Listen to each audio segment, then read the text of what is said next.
Future Finance Decoded. I'm Alex, joined as always by my incredibly curious co-host, Rowan. Today we're diving into a story that completely changed how companies think about their money. And what a story it is. You know, when I first heard about a company putting their cash reserves into Bitcoin, I thought it was some kind of joke. It does sound wild, right? But in August 2020, that's exactly what happened. MicroStrategy, a software company most people had never heard of, took $250 million and bought Bitcoin. Just bought Bitcoin. Wasn't this during the pandemic? That seems like quite a risky move. Exactly. And here's what's fascinating. That decision kicked off what might be the biggest shakeup in corporate finance we've seen in decades. We're talking about a complete rethinking of how companies manage their money. I've got to ask, how did it work out for them? Well, that's part of what makes this story so interesting.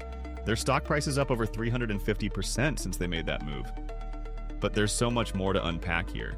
The controversy, the copycats, the complete transformation of a traditional company into something entirely new. Sounds like we're in for quite a journey today. We absolutely are. We'll look at how one CEO's vision sparked a movement that's still sending shockwaves through the corporate world and might just be changing the future of money itself. Let me take you back to that pivotal moment in 2020. MicroStrategy wasn't just dipping their toes in the water, they were diving in headfirst. But what's really fascinating is how this wasn't some random decision. It came from months of careful analysis. Right, and this was a software company, wasn't it? Not exactly the type of business you'd expect to make such a dramatic move.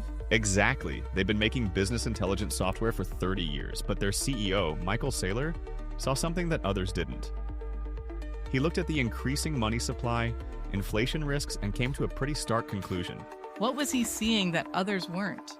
Well, he basically concluded that holding cash in the company treasury was like sitting on a melting ice cube.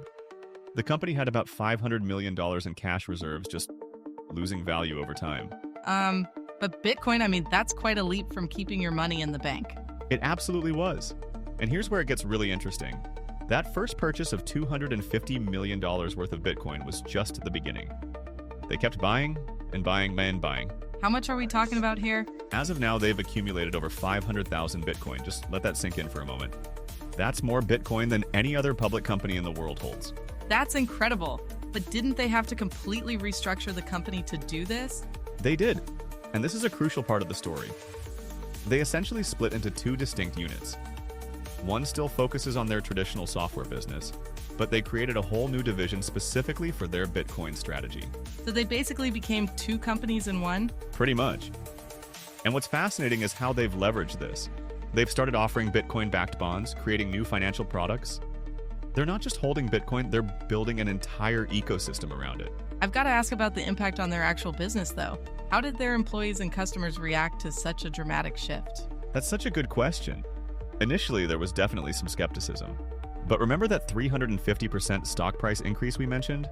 That tends to help win people over. But beyond that, they've actually attracted a whole new category of investors who are specifically interested in their Bitcoin strategy. It's like they created a whole new identity for themselves. Exactly. And here's something really interesting.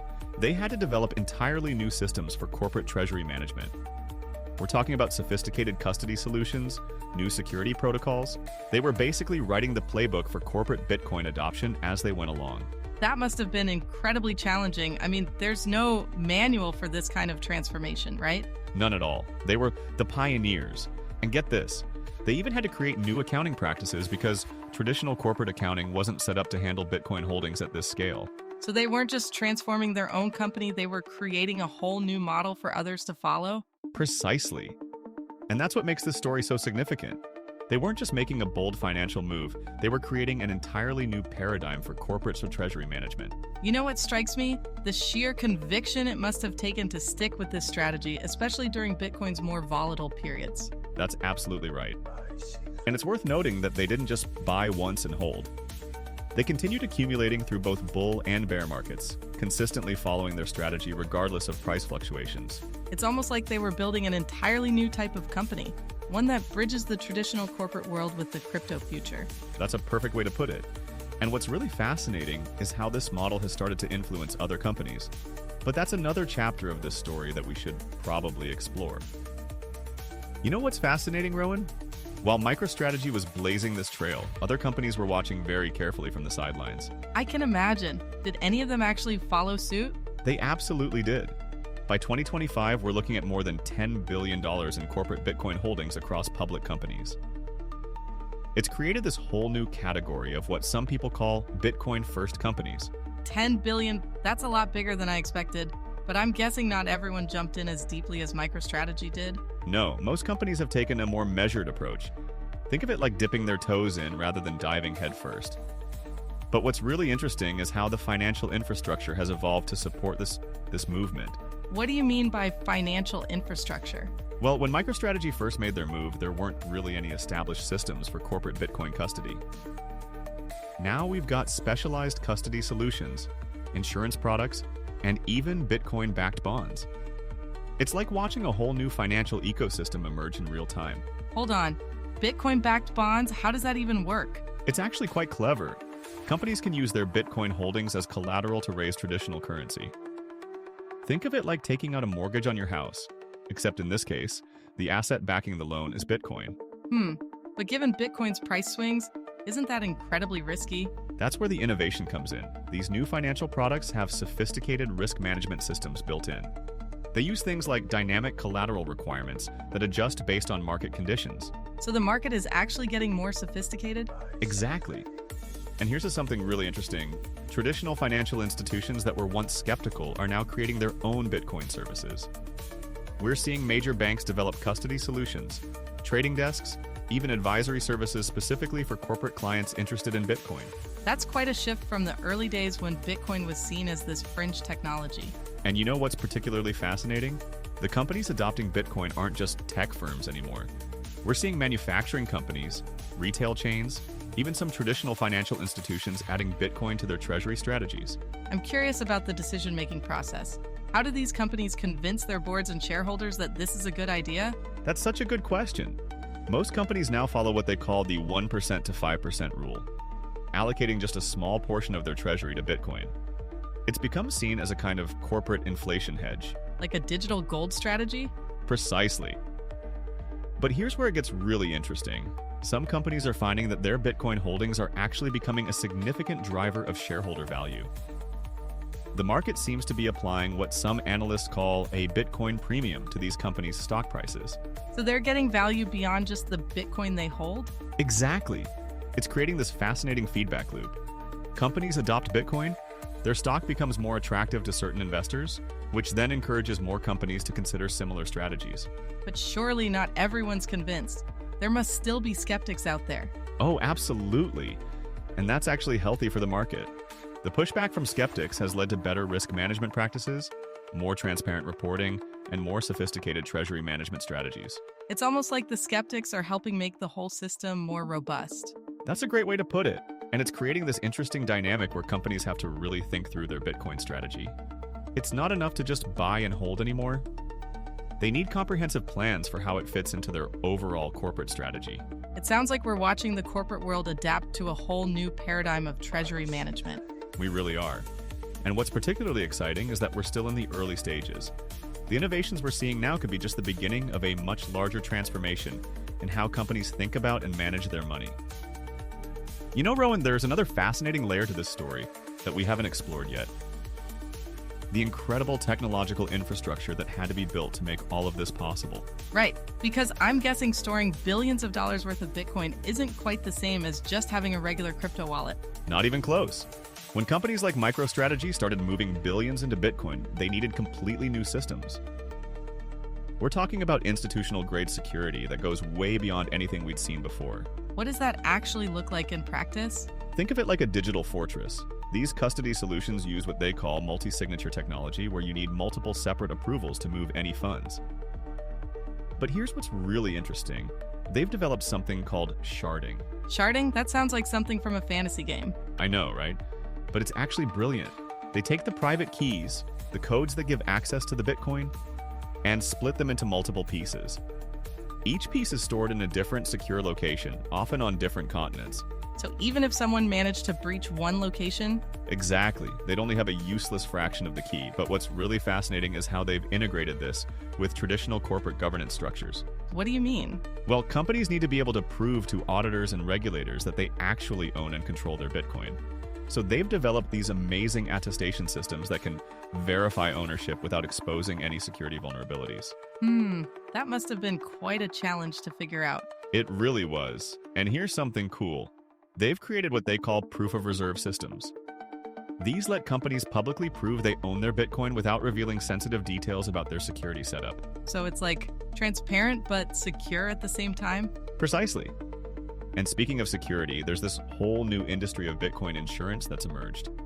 Companies can now actually insure their Bitcoin holdings against theft or loss. Wait, you can insure Bitcoin? How do they even calculate the premiums for something that volatile? They use these incredibly sophisticated risk models that factor in everything from the security systems being used to the historical volatility of Bitcoin. But here's what's really cool.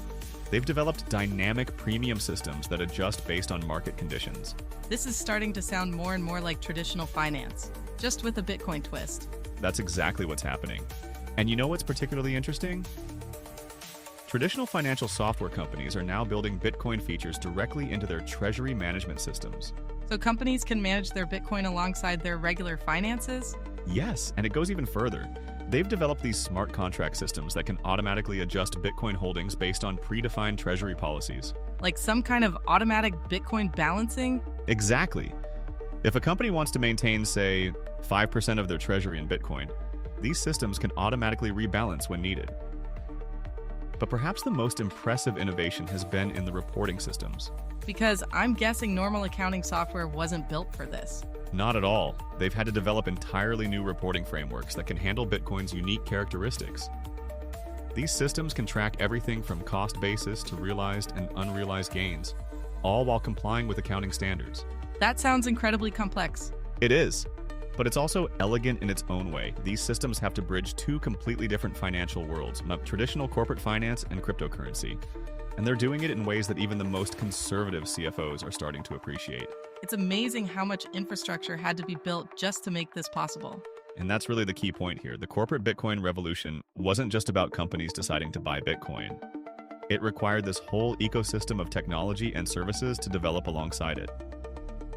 You know, Rowan, for all the innovation we've discussed, there's another side to this story that we really need to address. The serious concerns and criticisms that have emerged. I was wondering when we'd get to that. I mean, putting company money into Bitcoin, there must be some pretty strong opposition to that idea. Absolutely. One of the most significant criticisms comes from traditional corporate finance experts who point to Bitcoin's volatility. We're talking about assets that can swing 20% in value within a single day. That must give corporate treasurers nightmares. How do you explain that to shareholders? It's a huge challenge. But here's where Saylor's perspective gets interesting. He argues that the real risk isn't Bitcoin's volatility. It's what he calls the 96% zombie company problem. Zombie companies? That sounds ominous. He's referring to companies that can barely pay the interest on their debt using their operating income. His argument is that holding cash in an inflationary environment is actually riskier than Bitcoin's volatility. But surely there are less volatile alternatives, gold, real estate, something like that? That's exactly what critics say. And they make some valid points about fiduciary responsibility. There's this ongoing debate about whether corporate boards are fulfilling their duty to shareholders by putting company funds into such a volatile asset. And then there's the environmental aspect, right? I mean, that's got to be a major concern for corporate ESG policies. That's such an important point. The environmental criticism has been particularly fierce. We're talking about companies that might have strong environmental commitments, suddenly investing in an asset that uses significant energy resources. How are companies reconciling that contradiction? Well, some are focusing on Bitcoin miners that use renewable energy. Others are purchasing carbon offsets. But here's what's really interesting. Some companies are actually using their Bitcoin holdings to fund renewable energy projects. That's clever.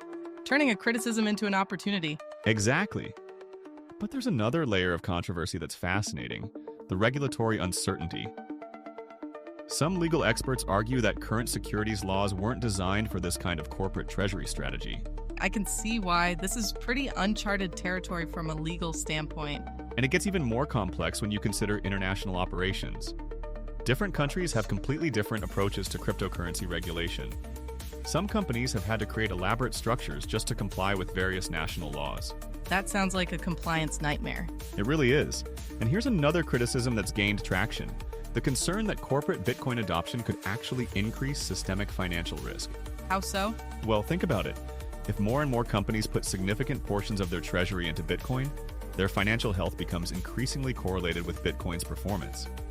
Some economists worry this could amplify market shocks. Sort of like putting all your eggs in one very volatile basket? Precisely. And there's also this fascinating debate about corporate governance. Some shareholders argue they invest in companies for their business operations, not their Bitcoin speculation. That makes sense. If I buy shares in a software company, I might want them focused on making software, not managing Bitcoin. Exactly.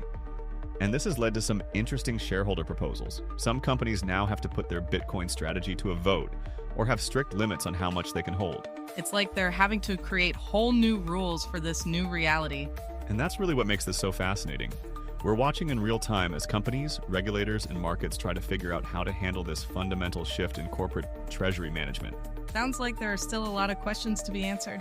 Absolutely, and perhaps that's the most important point. This is still very much an evolving story. The criticisms and concerns are helping shape how this whole movement develops. You know, Rowan, looking ahead to 2026 and beyond, the way companies are starting to use Bitcoin is evolving in ways nobody really predicted. How so? I mean, we've talked about companies buying Bitcoin, but what's changing? Well, we're seeing this fascinating trend where companies are starting to use Bitcoin as more than just a treasury asset. They're creating these innovative financial instruments that literally couldn't exist before. Like what? Give me an example. Okay, so imagine this. Companies are now developing what they call Bitcoin collateralized credit lines. It's letting them access capital without having to sell their Bitcoin holdings. But here's what's really interesting. Some are using these credit lines to fund renewable energy projects. Wait, so they're using Bitcoin to fund green energy? That's quite a plot twist. Right? And it gets better. We're seeing the emergence of what some are calling Bitcoin native corporations. Companies that operate entirely on a Bitcoin standard, from treasury to payroll to supplier payments. But wouldn't that be incredibly complicated from an accounting perspective?